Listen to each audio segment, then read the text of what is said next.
So, okay, on the base we have this tensioning bolt. I might be able to just loosen that and pop this out. And then we have the bolts that are securing it to the actual base. So, all right, with those out, there's the bottom. Wonder how long it's been since that's been exposed to air. Wager probably since the Second World War. Something around there anyway. So it's nice that this stands by itself. Lots of mass in there. So, stand this upright. I'll rest it against the lathe and brush every bit of the easy rust out, and then gonna lift it into the bucket. So I finally made use of those little tiny jacks, but it was pretty easy to get that up underneath. Stood in one corner and took advantage of the not flat ground. So now I have a place to put my fingers and haul it right up. So the underside is a nice cast, and start mechanically getting rid of as much as I can prior to putting it into the tub. So I figured the welding brush will be the perfect tool for this since everything's roughly the same size. So here's the before. So there is a lot of accumulated metal rust, whatever that is, in between these two ways here, or T-slots rather. And I've been using a railroad track to sort of chip at it. Railroad track spike, railroad tie, I guess you could say. No, the ties are the wood. Anyways, point being, it's okay. I know kerosene does a fairly good job of this, but I don't really want everything smelling like kerosene for right now. So I'll just keep going along with the brush, slow and steady. All right, so I got a decent amount of that. There's some stuff that's really far down in there, but I'm more interested in knowing if, this is a pretty hefty job, whether the remaining evaporust of the tub is up for it. So I'm going to put a belt through the center hole there and lower it in. Oh, come on, focus. All right, it's off the ground now. Now time to reach up and over and very slowly watch how this is behaving on the workbench. So.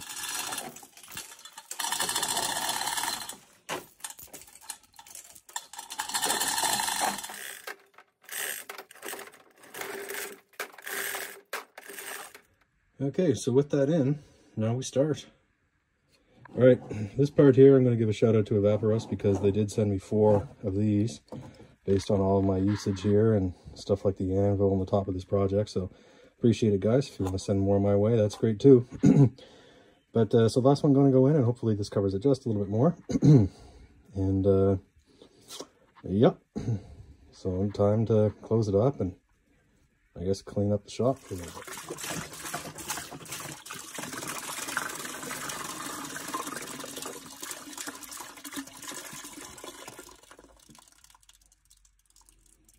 Okay, so now it's just the old bolt removal here.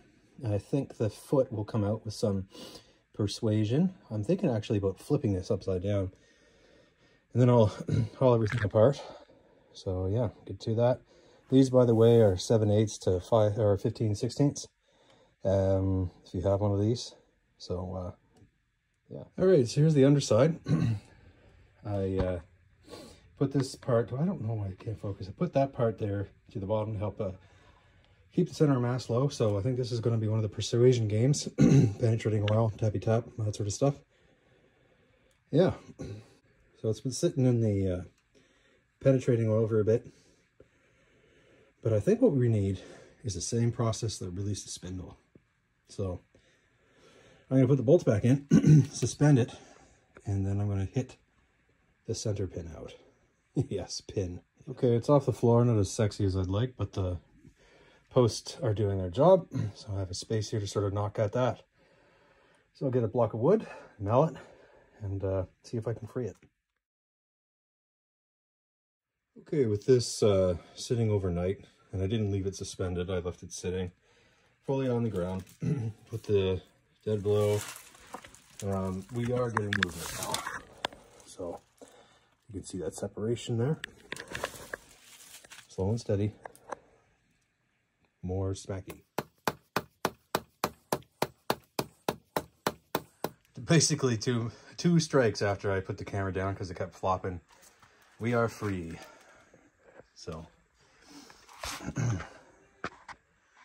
there we go. So now it's time to use the same sort of process but in a different reference frame. This time we need the internal gearing to drive the step up and out. And so you can kind of see that happening here. So that is the plan. Just many cranks of the hog, and it'll push itself up and out. And there we go.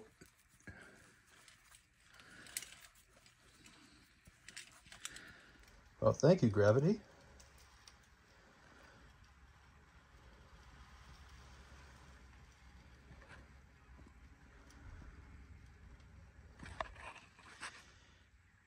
Oh, a little bit more. Okay, and there we go. They're all out.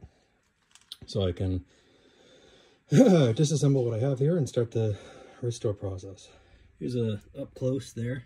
So we've got quite a bit of rust and grease and whatnot. And heading into here, anything cool in here? Nah. So, more stuff to fix. Well, maybe not fix, just tighten up. I'll probably make a new handle though. That thing sucks. All right, there we go. We've knocked out that pin. Pretty close to it.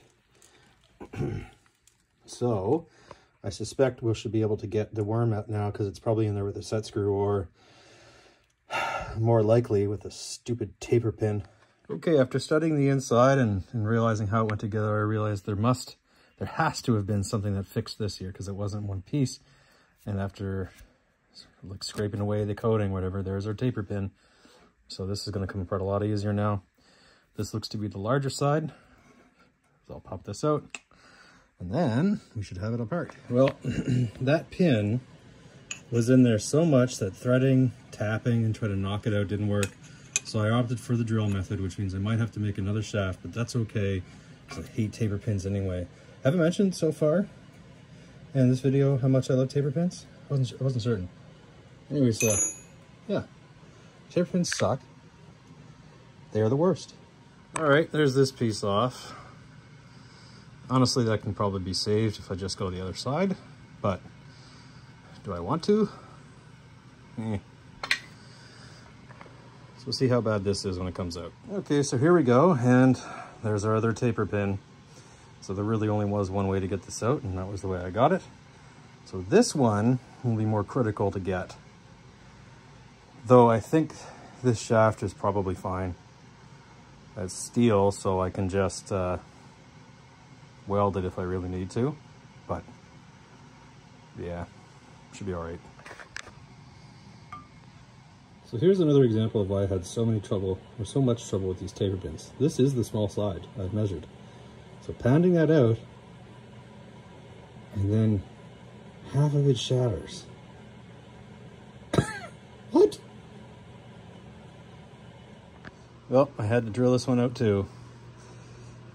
But this time, you know, we have nice hole sizes there to make, or at least to use one and do the whole orthogonal component. So here's our worm drive, which is still good, and then I don't know, I'll probably just remake this. Okay, so here it is after the second day. I think it looks pretty good. I'm not going to get the top part of this because I don't want to flip this upside down, so that'll have to be mechanical.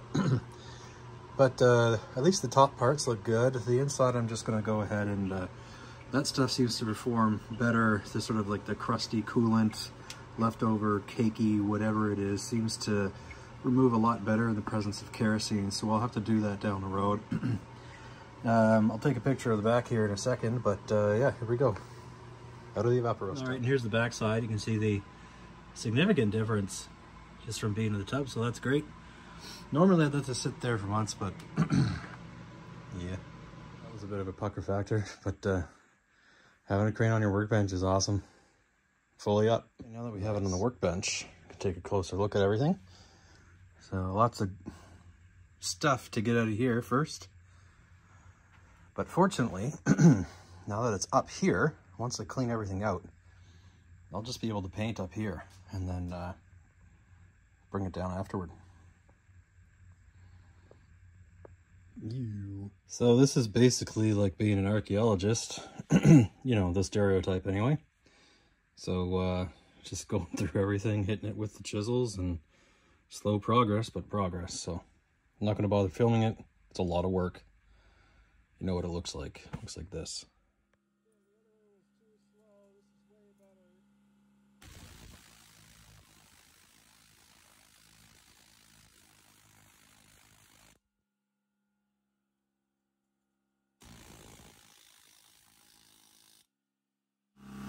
Well, it's not even comparable how much more efficient that was. Like, all the way through in about 3 seconds. So, if you're doing this for yourself, needle scaler, that's how you do it.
So after a final round of air pressure, more dusting, and acetone, we're starting the Gliptol.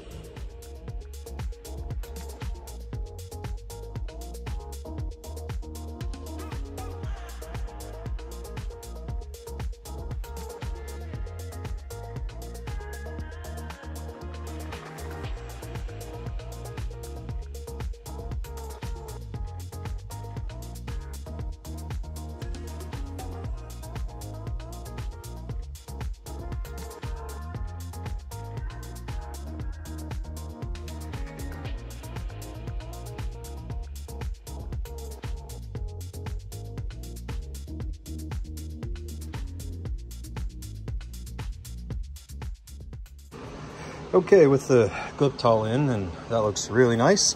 That's been sitting for about 24 hours. I'm going to hit the rest with the wire brush just to get off the stuff that the Vaporust couldn't really break through. And then I'll hit the sides, and my plan is to flip this over and actually undercoat it. This is a thing I've started doing on my restores because it's cheaper than paint. It'll last perfectly. And I obviously won't care about the wear edges here. It's just for the underside of the casting. I know you don't have to do it, but I'm gonna do it. So next up is the wire wheel. Okay, with that done, here's the underside. Gonna clean it up here just a little bit. Again, contact surfaces don't need anything. So just everything on the inside. All right, and so by using the wire brush and this, I was able to get quite a bit of all that junk out of there. This is going to be good enough.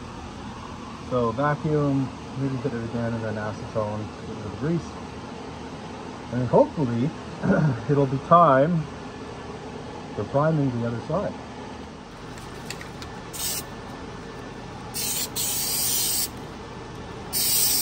Okay, and here it is after 24 hours. The undercoating is taken very nicely. It's time to flip this up and over and start painting. Okay, so here it is after the first coat. The primer was used on the edges and I didn't bother up here, and then I realized I remembered why I was supposed to in the first place, but stupid water-based paints on iron, well, it causes rust to poke through.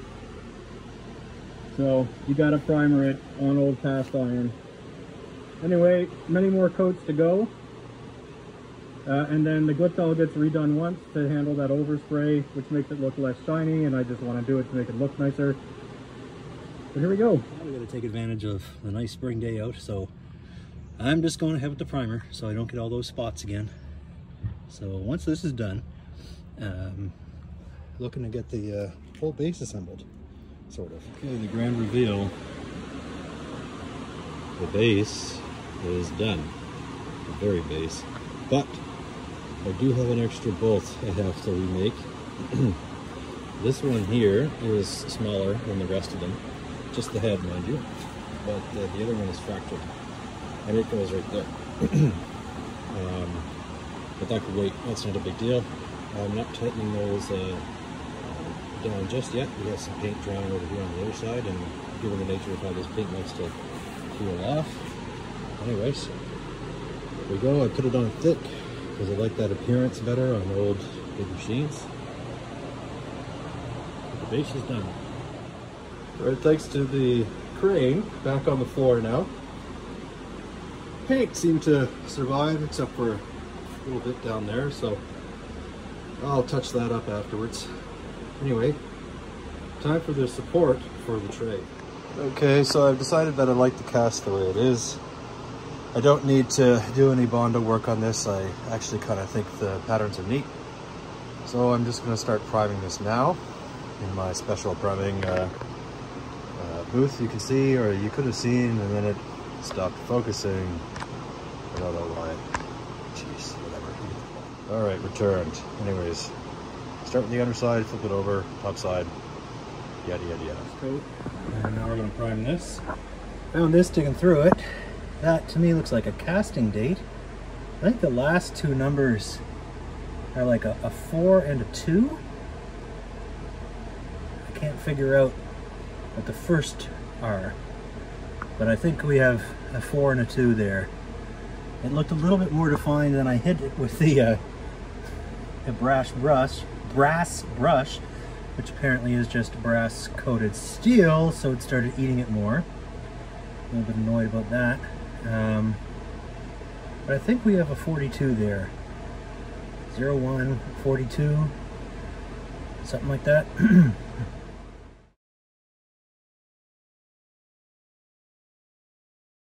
I'm getting a lot of cracking with multiple coats. It's probably just because I'm doing this too fast, but a little bit odd. Don't really like that, but anyway.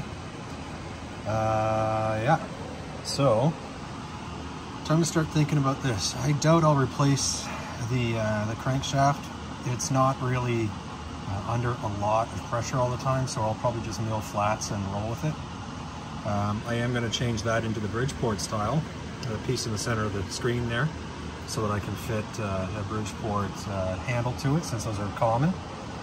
And yeah, I'll put everything back together.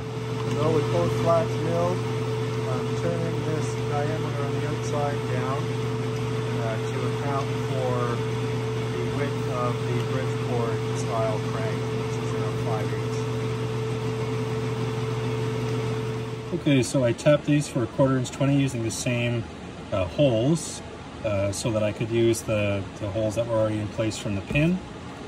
So now that we have this here, and that's been tapered, you'll notice that these aren't exactly perfect, and that's because this started to work loose from the indexing head, not the dividing head, but the 5C one, because it's cheap garbage and this is a bit undersized. So user just didn't care, because it'll be fine. It's not under high load. So that's done, which means all of this can go back together, and then I have to work on making this piece. So I have it starting to come through, and the paint's not done on this, but I'm just trying to push ahead anyway. So I'm gonna tap this in after I put some, try to focus here, some Loctite again on those set screws. I suppose I could use my slide hammer to pull that in, but I'll see if I can just tap it in anyway. So this is actually an oil port, not a grease port.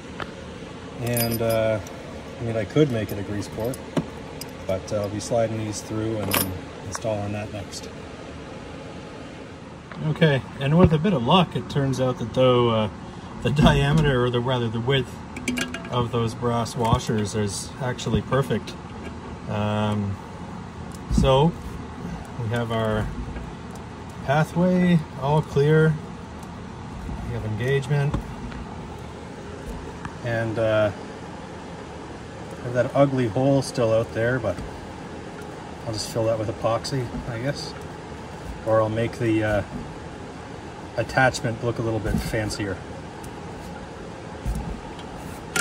Gearbox is pretty much ready. Okay, here's a piece of scrap steel that I'm going to make the new section out of.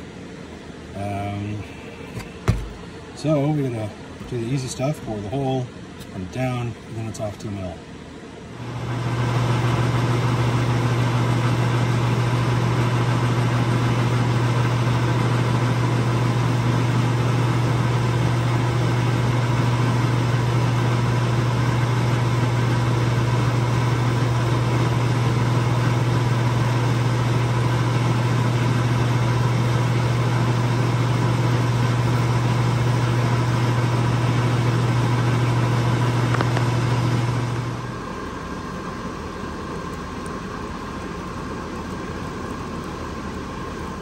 Okay, there we go. We have our driver. All right, so there's the new piece with the set screw positions all placed. So out it goes, and then just finish the paint. See, we're still cracking. And there too. Oh well, maybe the dog, I suppose. Not really a bad thing. All right, it's on there now. I'm not gonna bother filing anything down. It's gonna get worn down with use, so I'm happy with that. So outside on this fake spring day, doing a bit of work on this now. Hitting it with brake clean and giving it the old brush. So this should come up nicely. So we'll polish this up so we have a nice contrast between this and the actual pole. And maybe we'll have full reassembly by the end of today. Okay, so I'm starting the reassembly of the base. I'll finish the painting while it's assembled. So now I gotta slide everything in. All right, so I had to use the shop crane again, bench crane rather. So now that it's positioned properly, this should be a lot easier. So I've had to switch routines here. This is the only way to actually get that down. Otherwise it's too hard. What's that? No, you don't need to throw that honey out. It's okay. You can see where the paint was removed from the straps, but the only way to actually get enough clearance to get this down there is by assembling it like this, so upside down. Then I will be able to flip it and put it on its pedestal. So with that adjusted, I'll touch up the paint here, let it dry, and flip it around. Okay, and as far as touch-up work goes, I'll get to that later, but there's a base. Good. What do you think, Taz? Good. Okay, so this is where we're going to end the video. Wire wheeled those clamps at the back, put some brass washers in there as well because I like that look. Still pretty disappointed in the paint in the sense of its actual adhesion, so there's going to be, excuse me, many more layers to come, but this is complete.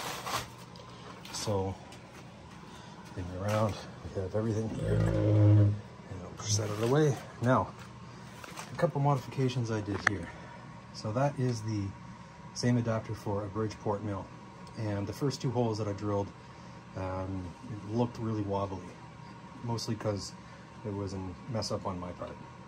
So what I ended up doing was making two more and then re-drilling the other two. So there's quite a positive hold there now, and I've tested it with my hand.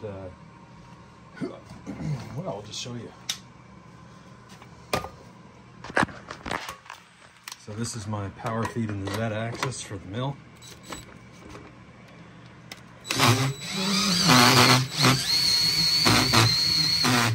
And you're going up. Nice strong connection there. So pleased with that. It was a lot of work. I liked the non-shiny column there. I think it adds a little flavor to where it came from. So there's more painting work and finishing stuff to be done before the full thing's ready to go. Smash. But this is good for now.